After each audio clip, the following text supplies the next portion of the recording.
खुशामदीद एक बार फिर आपकी खिदमत में हाजिर है बरकत रमजान नशरियात के साथ जो आप न्यूज 1 से देख रहे हैं बराह रास्त।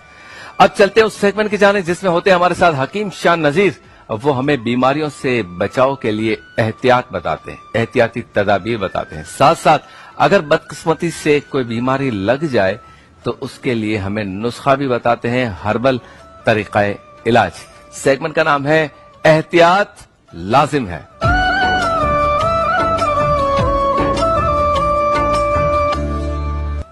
अस्सलाम वालेकुम, कैसे हैं आप? वालेकुम अस्सलाम। कैसे भाई, कैसे हैं आप? ठीक ठाक हैं? आपने ईद की तैयारी अभी से कर ली है, बिल्कुल फिट फाट हो गए आप।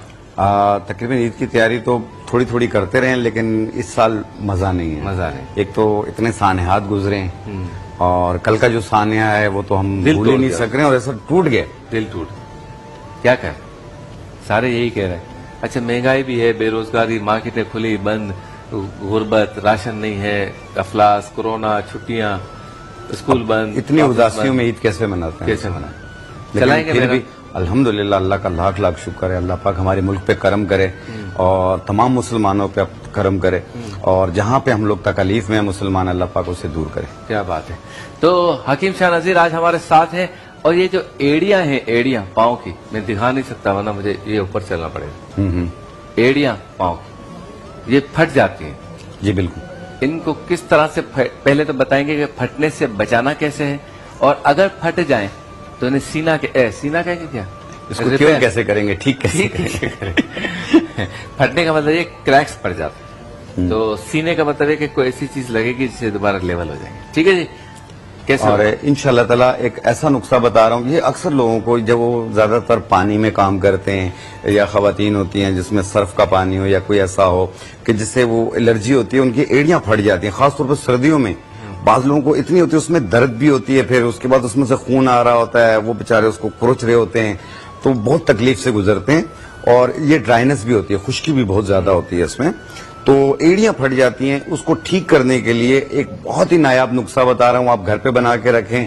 टोटली 1 हफ्ता 10 दिन इस्तेमाल करें, यूं लगेगा जैसे कभी एड़ियां फटी ही नहीं थी। बिल्कुल ऐसे हो जाएगा कि लेवल हो जाएगा, बिल्कुल साफ सुथरे हो जाएंगे। लेकिन अपने पाँव का ख्याल रखा करें आप, कम से कम हफ्ते में, 10 दिन में, 15 दिन में आप उसकी सफाई का खास तौर पर ख्याल रखा करें ताकि ये चीजें ना आए। अच्छा, पहले बताएं कि ये फटते किस तरह से, पाँव या एड़ियां? एड़ियां जो फटती हैं वो इसलिए होती है कि ड्राइनेस की वजह से होती हैं। बाज़ औक़ात ऐसी होती है कि नमकीन जगहें होती हैं, उसमें सेम होती है, वो एलर्जी करती हैं। बाज़ औक़ात ऐसा होता है कि इंसान को कॉन्स्टिपेशन रहता है, उसमें हाथ पांव जल रहे होते हैं। इनमें ऐसा होता है कि उसमें ड्राइनेस इतनी हो जाती है कि वो क्रैक होना शुरू हो जाते हैं। तो ये पानी कम पीने की वजह से भी होता है और दूसरा पानी में ज्यादा काम करने की वजह से भी होता है। अच्छा। जैसे घर का फर्श भी धो रहे हैं, उसमें डिटर्जेंट डाल रहे हैं या कोई केमिकल्स डाल रहे हैं, तो सारी बातें वो एलर्जी तो करेंगी। हमेशा जो है अपना ख्याल रख के आप थोड़ा सा पानी से दूर होकर काम किया करें। अगर आप काम भी करें तो ग्लव्स पहने या आप पाँव पे भी कुछ ऐसी चीजें पहन लें जिसमें पानी ना जाए। अच्छा, सर्दियों में ज्यादा फटती है? ये सर्दियों में ज्यादा फटती है। सर्दियों में ये उनके साथ भी होता है, ये शुगर के मरीजों के साथ भी ज्यादा होता है। लेकिन मैं शुगर के मरीजों को ये कहूंगा कि अपने मौलिज का मशवरा जरा जरूर जारी रखा करें। अच्छा, शुगर के मरीजों से ये बहुत उनको ज्यादा होती है, इस वजह से होती है। फिर वो गैंग्रीन की सूरत इख्तियार कर लेती है कि फिर वो जब गोश्त बिल्कुल खत्म हो जाता है ना, मर जाता है, तो फिर उसके बाद उसकी ऑपरेट होता है। तो इसमें यह है कि उससे बचने के लिए अगर आप देखें स्टार्ट में ही हो रहा है, आप ये बना के घर पे रख लें, इसे सब इस्तेमाल कर सकते हैं, इसका नुकसान कोई भी नहीं है। और ये आम चीजें ये आपके घर पे भी मौजूद होती हैं। अगर एक आध चीज आपको पंसार से लेनी पड़ेगी जी बताइए। तो उसमें जो सबसे पहली चीज हम ले रहे हैं वो ये है मोम देसी। ये शहद का छत्ता होता है, ये उसमें होता है ये। अच्छा, ये मोम देसी कहलाते हैं। एक होती है मोमबत्ती वाला मोम, ये वो नहीं है, ये शहद के छत्ते का मोम है ये। ठीक है, ये आपने लेना है 1 चम्मच के बराबर, तकरीबन 1 चम्मच के बराबर ये होता है। अगर आपने देख लें 1 चम्मच के बराबर, ठीक है, गुड़ जैसा लग रहा है, गुड़ जैसा लगता है।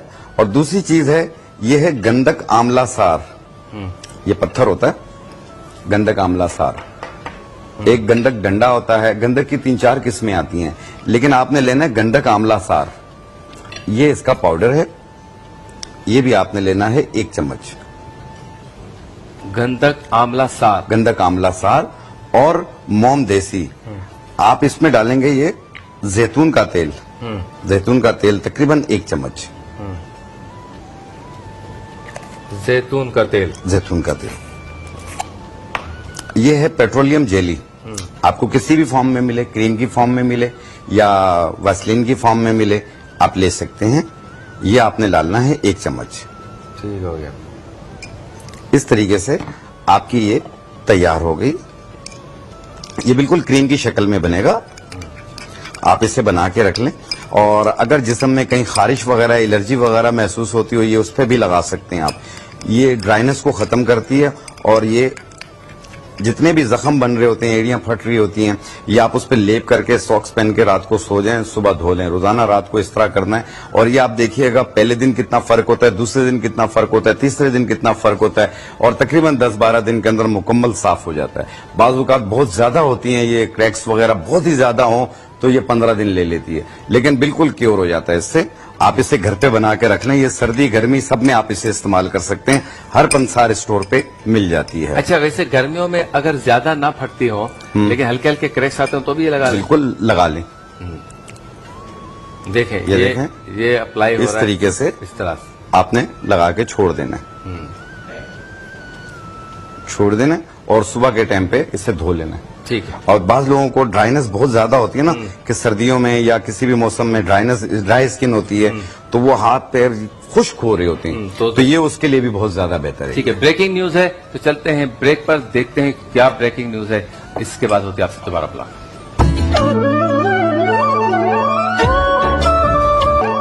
हेलो 5 4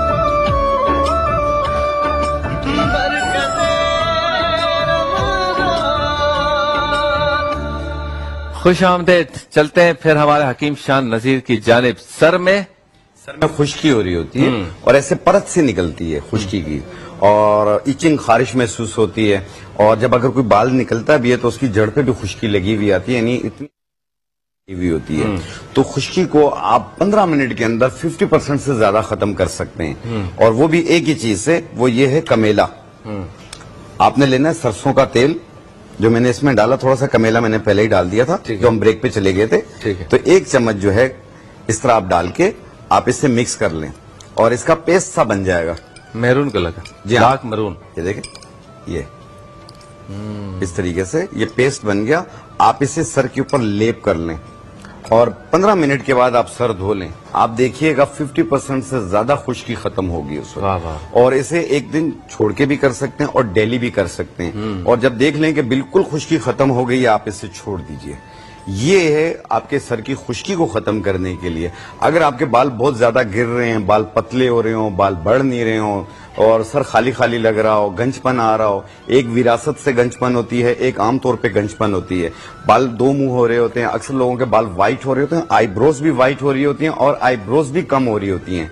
तो उस सूरत में मैंने एक ऑयल यहाँ बनाकर दिखाया था, मैं उसका नुस्खा आपको रिपीट कर देता हूँ। उसमें आपने लेना है रोगन 12 तुखम, रोगन 12 तुखम 120 ml, रोगन तुख्म हिना 60 ml, रोगन पखान बेद 60 ml, कलौंजी का तेल 30 ml, रोगन अक्सीर जुल्फ 30 ml, रोगन अक्सीर जुल्फ दराज ये भी 30 ml। इनको मिला लें, और इसमें 1 चम्मच यानी 1 तोला सुरमा डाल लें, और 1 इंच का टुकड़ा बालछड़ का डाल के इसे 1 घंटा धूप में रख लें।